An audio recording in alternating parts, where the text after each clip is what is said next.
Graças a Deus, né, irmãos?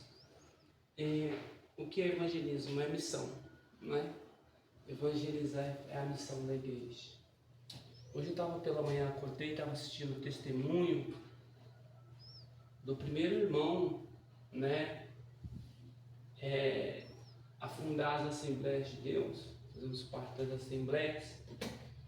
E uma coisa que eu achei muito interessante, ele falando que no começo as igrejas eram de pau a pique, né? Colocava assim os galhos por cima no meio dos matos, e ele teve o privilégio de conhecer Daniel Berg e Gunaville, e ele é um dos compositores dos hinos da harpa cristã que a gente une, que me falha a memória, esqueci o nome dele. Só de pastorado ele tem 82 anos. Ele foi ungido, ele é judeu, órfão de pai. A mãe dele era órfã, o pai dele era órfão e ele também ficou órfão. E ele contando um pouco da sua trajetória, eu acompanhando, ele falando sobre o evangelho hoje. E o que mais me chamou a atenção foi a disponibilidade dele com 97 anos de idade em cima de um púlpito. Somos parte, irmãos, daqueles que, como ele, fazemos parte dele. Fazemos parte de Paulo, fazemos parte de Pedro, Tiago e os demais apóstolos que trouxe essa palavra. Estamos aqui hoje, continuando o legado daquele que nos chamou para toda boa obra. A obra não é minha, a obra não é da pastora, não é nossa. A obra é exclusivamente só de Jesus. Aleluia. Por isso que estamos aqui, porque a obra é dele. E no capítulo 10, como foi dito aqui ontem, Mateus, Jesus ele chama 12 dos seus discípulos. Mas, se você voltar um capítulo antes, ele chama um rapaz chamado Mateus. Diz assim, capítulo 9, versículo 9. E Jesus, passando adiante dali, viu assentado em uma alfândega um homem chamado Mateus, e disse-lhe, segue-me. E ele levantou-se e seguiu. E aconteceu que, estando ele em casa, sentado à mesa, chegaram muitos dos publicanos e pecadores e assentaram juntamente com Jesus e os seus discípulos. E os fariseus, vendo isso, disseram aos seus discípulos, por que come o vosso mestre com publicanos e pecadores? Jesus, porém, ouvindo, disse-lhes, não necessitam de médicos sãos, mas sim os doentes. Ide, porém, aprendei o que significa misericórdia quer, e não sacrifício, porque eu não vim chamar o justo, mas os pecadores ao arrependimento. Aleluia. A única coisa que Mateus não apartou da sua vida velha foi só uma coisa, a sua caneta.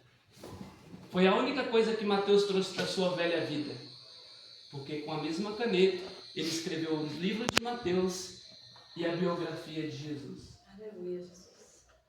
Você sabia que Mateus enfrentava 3 tipos de oposição? Primeiro, ele era judeu, era condenado pelos seus irmãos, porque ele traiu os seus irmãos cobrando imposto para Roma. E ele enfrentou depois, quando ele se converteu, a oposição dos fariseus, que perseguia Jesus. E mais para frente, dentro da sua própria casa, esse texto diz que ele agora é confrontado dentro da sua própria casa. Ou seja, quando Mateus decidiu largar tudo, ele não falou, e nem o texto não disse que ele mencionou o que ele ia passar. Não, simplesmente ele levantou, pegou o seu alforje e seguiu Jesus. Ou seja, quando Jesus chamou ele não cogitou em segui-lo. Hoje, no mundo que vivemos, se Jesus chegasse hoje, sem te conhecer, sem saber quem é você, e chamasse, talvez nós não iríamos, porque é desconhecido. Mas sabe o que fez a diferença no diálogo de Jesus com Mateus? Eu acredito por fé e pelo Espírito Santo. Que quando Jesus chamou Mateus, ele ouviu dentro da alma. E a alma reconhece aquele que alimenta ele. Aleluia. Ou seja, a alma ouviu a voz daquele que alimenta e seguiu. E Mateus se tornou um dos discípulos muito querido. Eu cheguei a estudar um pouco sobre a vida de cada um particularmente. Mateus tinha 2 nomes. O primeiro, Mateus, que significa presente de Deus, e o segundo, que é Levi, né? Então ele tinha 2 nomes, porque era um costume judaico de colocar 2 nomes numa criança. E Mateus seguiu a sua trajetória. Judeu, cobrador de imposto, que se tornou discípulo, que escreveu um livro direcionado para os próprios judeus e que hoje nos dá o exemplo que se nós levar a nossa vida com Cristo, por mais que as dificuldades que enfrentamos, tanto antes e depois que servimos a Deus, elas não podem parar o legado que nós estamos trazendo, que é o de Jesus. E Jesus disse para ele, dentro da sua casa, sendo afrontado, porque os discípulos do Senhor comem com publicanos e fariseus? Porque Jesus não fazia distinção de pessoas. Dentro da casa de Mateus, ele pôde observar que aquele que o chamou não fazia distinção. Por mais que era publicano, pecador, mas é o pecador mesmo que Jesus queria. E Mateus agora passa a ter o entendimento. Eu acredito, todo discípulo segue o exemplo do seu mestre. E Mateus agora passa a ter o entendimento que mesmo que a sua casa estivesse cheia de fariseu, publicanos e pecadores, mas a pessoa mais importante estava ali dando um dos maiores ensinamentos. Por mais que os fariseus tinham a sua vida voltada à religião, os publicanos em cobrar impostos, os pecadores em querer estar perto, Mateus entendeu que o evangelho não é para aquele que está em pé, que se julga estar em pé, é para aquele que necessita e reconhece. Aleluia. A Bíblia fala no Mateus capítulo 5, bem-aventurados aqueles que têm fome e sede de justiça. Verdade. Bem-aventurados os pobres de espírito. O que é pobre de espírito? É a alma reconhecer que Jesus tem que estar na nossa vida. Pobre de espírito é a necessidade de Jesus. Enquanto nós entendemos que somos pobres de espírito, que temos necessidade de Jesus, nós vamos sempre estar aqui na igreja levando o legado de Jesus. Não deixe para trás tudo que Jesus te ensinou até hoje. Leve para a tua vida. Tudo que eu passei na minha vida eu trago para o resto da minha vida. E a partir de hoje, não porque nós somos um evangelismo, porque esse evangelismo está sendo feito há 2000 anos. Nós só somos uma pequena parte da grande comissão que Jesus deixou na terra. E através de você, foi como eu falei para o jovem ali agora. Falei, você sabia que o jovem tem o poder? Ele falou, qual que é? Eu falei, de influenciar toda a sua casa. Se você tomar uma atitude positiva, toda a tua casa vai tomar. Pega os teus amigos, vai na igreja. Você vai se sentir bem.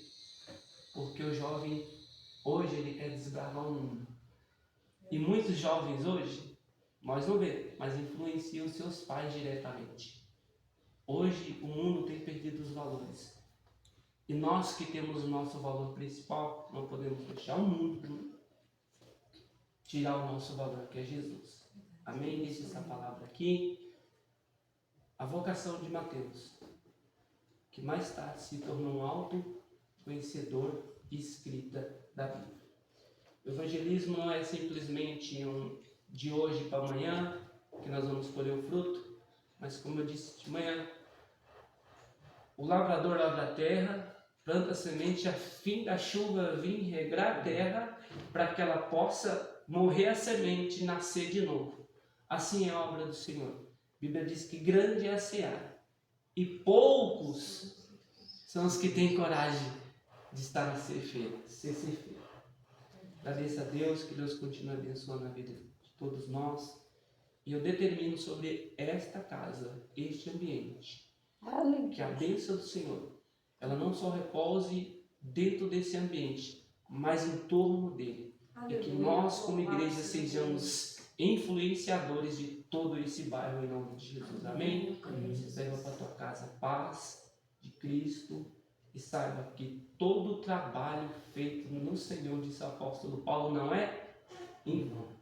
Amém, irmãos? Fica na paz, que Jesus possa abençoar nossas vidas. Amém?